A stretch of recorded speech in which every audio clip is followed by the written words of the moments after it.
Where does your identity come from? Can you change it? And is it really sustainable when you do so? People who don't know much about their identity are usually running all the time to satisfy other people's needs and approval. On the other side, the ones who hold a strong conviction in who they are have the power to change big things in the world. But they first need to solidify their sense of identity internally to know which project or talent they really want to follow. And in this video, we will study a process you can use to shape a stronger sense of identity that will clear the path to make you reach your goals even faster than you might think.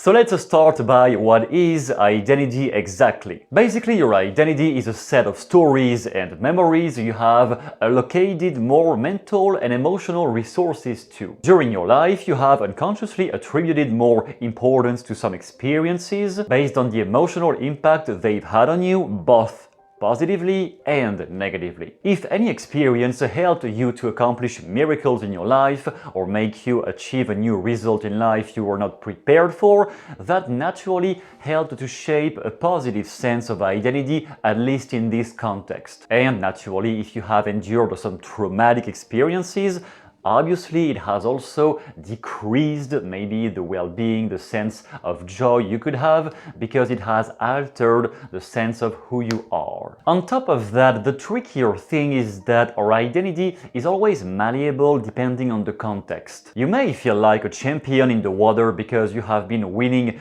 several medals into swimming contests, but when comes the time to do public speaking in front of an audience, you might feel like an incompetent imposter simply because you have never trained into that area. You haven't accumulated positive experiences yet in that field. Among others, Robert Dilts, who worked extensively on the concept of identity within the logical levels of the mind and also how leaders could lead others in organizations with a strong sense of purpose and congruence into their actions, claimed that any change at the identity level was automatically affecting all the other levels immediately. Which is a statement I tend to disagree with, sorry, because if the routines, the habits you put into place in your life and your environment, the people around you don't change at all, then you might drift back to your old identity through time, unfortunately. Moreover, yes, you may get into a hypnotic state and mentally associate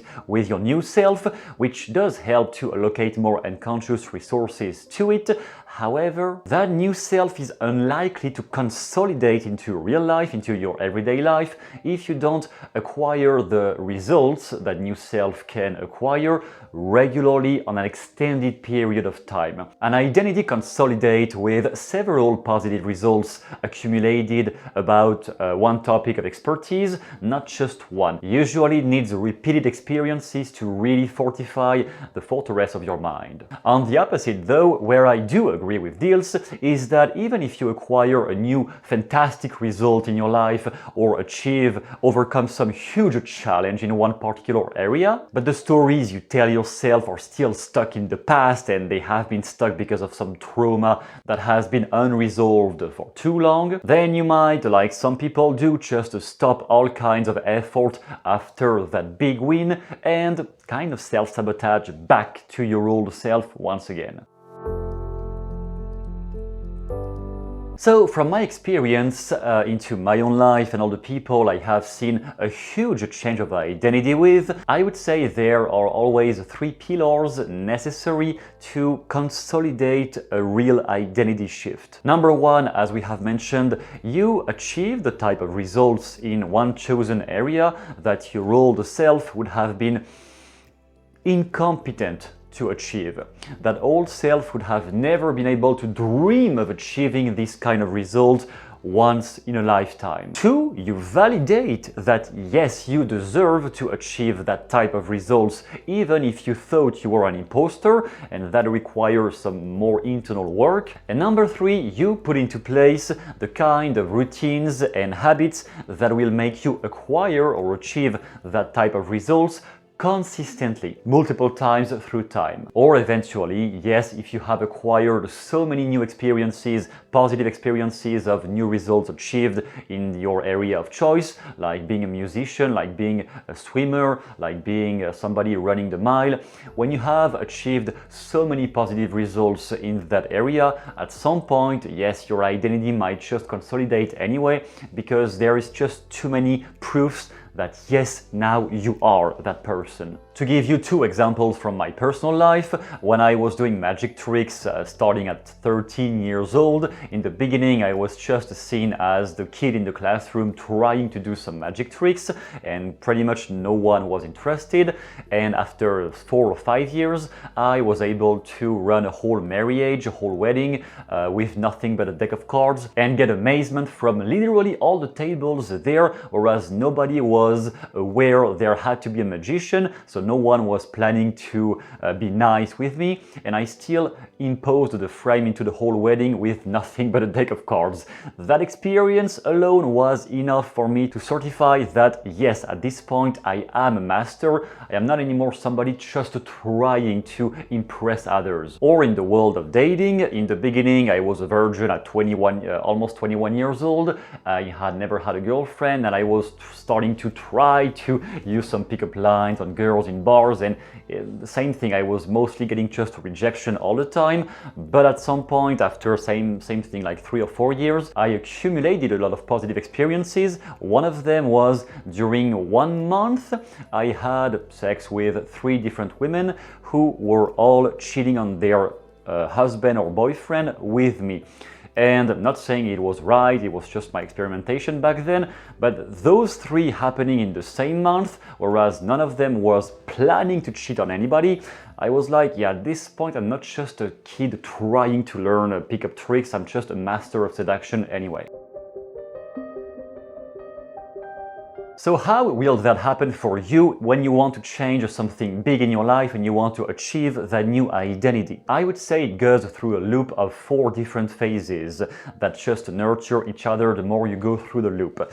Number 1, there is some internal change where we join Dilts again. You have to solve some of the trauma that may hold you back from engaging into the actions that can potentially make you dive into that new identity. So by solving the trauma, all the negative emotional experiences from the inside, maybe through therapy, you reduce friction to take action. And the people who never do any kind of inner work but still accomplish this, usually they do it because of exposure. They get exposed to other people who hold the identity they want to embody, and that exposure alone, through all the mirror neurons, tend to make them dive and associate with that more fully. Then you do engage into the kind of actions that can potentially, not guaranteed, but potentially make you achieve the results you want, and you need to increase the challenge slowly, because if you try to rush too fast to the final result, the final thing you want, that will likely create more negative experiences, and you might get too disappointed to keep going. So the tricky idea here is to scale the difficulty of the challenge one step at a time and avoid trying to rush right away to the top level, scaling one step at a time. Then when you are consistent, you do achieve the results, you do get the positive results, you have overcome at some point one huge challenge you never thought you could overcome. In the magic world, being able to run a whole wedding with only my cards and my magic tricks, that was completely outside of my dreams when I started. But after 4 or 5 years, I still was able to do this by using every opportunity I could to practice my magic during events, during parties. At some point I had built up the confidence to do that with no preparation, nobody aware that I was coming. It was just me, boom, it was done. And at this phase you also get increased acuity, so you need less effort. In the beginning, even just one small result requires an immense amount of willpower and to motivate yourself and to push through pain. At this level, at this point, you don't really need that much effort anymore, because you have developed enough acuity, either with your own body, if it is something athletic, or in reading people around you, if it is something social. You just get more acuity to know already how to complete most of the steps that you need anyway. So you need to think less, and with less overload in thinking, you accomplish results faster because you are less restrained by all the fears and concerns about what if I don't succeed. And then maybe the biggest challenge, those new results need to be repeated. Not just one time, not just twice, let's say 3, 4, 5 times. You need to achieve one of those big results multiple times before your identity can consolidate, and once the identity has consolidated, then you can always acquire those results very easily, even if you haven't practiced for a while. Now, in the context of seduction, even if I haven't talked to any human being for months, you put me in front of a girl I like, I can still seduce her very easily, just because I have accumulated too many experiences to still go back into being stuck and not knowing what to say. Those negative concerns are not even part of my programs, mental programs anymore. It is not part of me anymore. I became a new person in that context.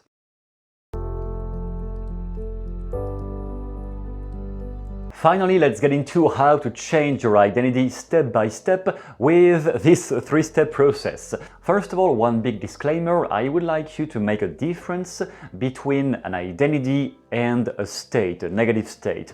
Maybe for the past few days you haven't been feeling too well, you have had some bad news, you felt kind of low, and you might have a confusion between that and, oh, I am a person who cannot do anything, I am just a low piece of garbage.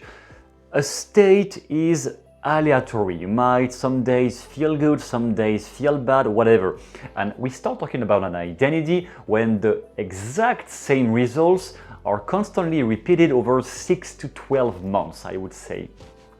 Approximately. Over 6 to 12 months you get the same results, either negative or positive. Okay, this is your identity. Something that is just happening one time because you felt low that day, that is just a state. Let's forget about this anyway. Now, the first step is to clarify your current sense of identity. Whenever you want to figure out where to go, you have to figure out first where you are at this current moment. So, in which context, let me ask you, in which context do you want or do you wish to acquire that new sense of identity? What type of context will that happen into? When you do what? When which people are around you? When in the context of which activity? At your job, in your social life, in your family? Where does that happen? And in this context, for clarification, you might answer the sentence blank. In this context, so I, Matteo, or I, Johnny, whatever your name is, in this context, I am, and you complete with, let's say, 3 adjectives or short phrases describing who you think you are in that context.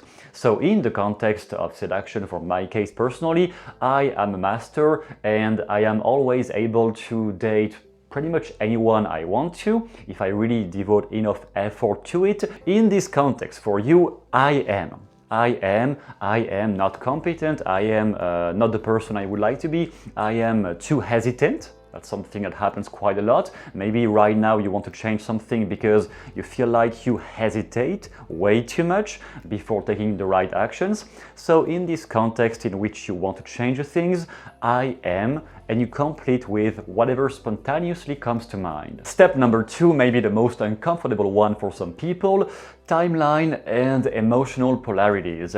So we want to differentiate the positive experiences or the positive expectations and the negative experiences or negative expectations, like you can see on this graph. Basically, when your identity is stuck, it is either because some of your old trauma and negative experiences and memories, the negative stories about yourself, hold you back, or it might be because you have a clash between 2 values, between 2 parts of yourself that make you think unconsciously or believe that this new identity is somehow negative, because you might lose security, you might lose support from your loved ones, you might lose something else if you achieve that new identity. So we just want to clarify all of this. Within this context, let's say the experiences that define me the most at this point are. In the context of seduction, the experiences that defined me the most when I started were me getting rejected, girls thinking I am just invisible, and me being way too nice. That was basically all about me back then. Then when I became a master, what defines me is I can get pretty much anyone I want if I want to. I can always recreate social circles or a new date from scratch, or just seduce somebody from within by using her own mental processes, provoke some sensual feelings because of the hypnosis. That is something intuitive for me at this point. So for you in your case, at this current moment, the experiences that define you the most are what? What have been true so far about you within this context? And whatever it is, you can either write it on the positive side or the negative side. Usually you have a mix of both. You have a mix of some things positive, some things negative.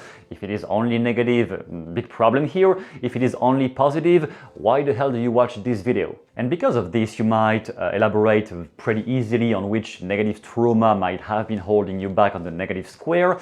And if you have some trouble figuring out what keeps me stuck because I don't really see why I am not evolving in that area, then you might question yourself. Within this context, if I succeed, let's say you succeed at becoming the person you want to become, if I succeed, then which negative result might arise? If I succeed at becoming this type of person, this bad thing might happen. Would there be anything like this? If there is any concern like this in the back of your head, it will definitely slow you down, and it might prevent you from engaging into the type of actions you need to engage into to unlock the new results. Because before your identity can really update and consolidate, you need to transform all those open flesh into a healed scar. All the wounds have to heal before you can move forward. Otherwise, you may always self-sabotage, and even when reaching the new results, it might not be satisfying at all because you will have acquired them in a negative way to compensate with the internal conflicts that were there while you tried to climb the ladder. And finally, step 3, you clarify where you want to go with more details than just the results you want. I want to date more girls. Yeah, that is pretty easy to figure out, but more technically, more specifically, which new results, with as many words as possible, describe them, which new results will you acquire once you become the new person? Who are examples in your personal life, or people you have seen on YouTube, or people in movies, whatever? Who are examples, people who are examples of the type of person you want to become? And what do they all have in common, basically? If all the people you maybe would like to look like, if all of them had just one thing in common, what would that be? And how can that thing be congruent with the way you are developing yourself right now? So you define new objectives to elaborate where you are going. Once we have the clear foundation for where you currently are, then we want to make the future juicier. When something just looks boring and draining in the future, let's be honest, we don't take action to move toward that thing. When the new identity we want is really compelling and we are enthusiastic about getting there, obviously we are going to engage into the right activities more easily.